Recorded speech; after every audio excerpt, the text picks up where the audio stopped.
Bonjour tout le monde, une petite vidéo aujourd'hui pour vous parler du féminin des adjectifs. Alors un petit rappel sur ce que c'est qu'un adjectif. Un adjectif, c'est un mot qui accompagne, qui décrit un nom commun. Par exemple, on a ici grand, c'est un adjectif.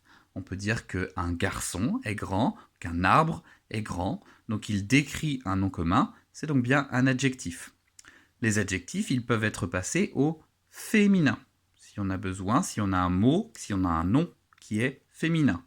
Par exemple, une fille grande ou une fleur grande. Voilà. On va voir les différentes façons aujourd'hui de passer un adjectif au féminin. La première catégorie, c'est en ajoutant un E, tout simplement. Parfois ça s'entend, parfois ça ne s'entend pas.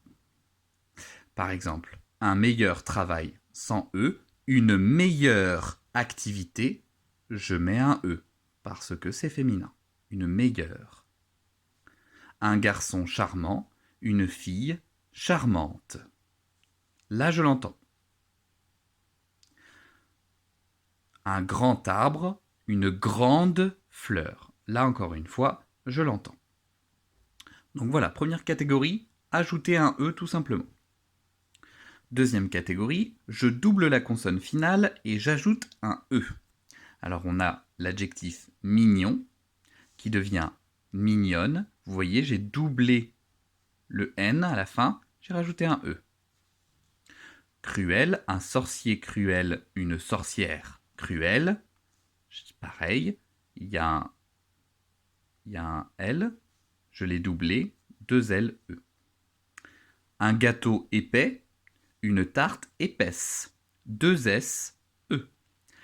Alors, on va doubler la consonne finale et rajouter un E, souvent lorsque l'on a une voyelle en avant-dernière lettre. Le O ici, le E ici et le I.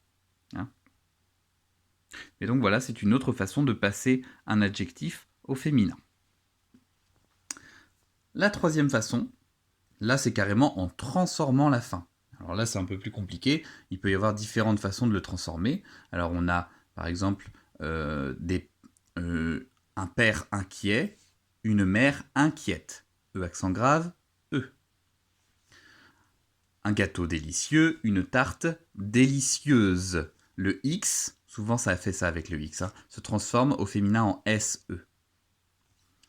Un travail régulier, une activité régulière, comme inquiète. L'accent grave est le E. Et un texte ou un discours déclaratif, une phrase déclarative. Voilà, je l'ai passé. Le F, lui, va se transformer en VE. Ça va tout le temps être ça. Pour le F, il va se transformer en VE. Et enfin, la dernière catégorie, eh bien, je ne change rien. Par exemple, un animal faible, une souris faible. On ne change pas la fin. C'est le même mot. D'accord ? Un garçon sensible, une fille sensible. C'est pareil, c'est le même mot. Ça ne change pas. Vous remarquez qu'on ne change pas quand il y a déjà un E à la fin de l'adjectif, même au masculin. Donc là, il n'y a pas de changement. Donc voilà, pour les 4 façons de transformer, de faire passer un adjectif au féminin. Je vous envoie en pièce jointe une leçon qui résume un petit peu tout ça, qui est à lire, et un petit exercice à faire, et je vous retrouve très vite pour une nouvelle vidéo.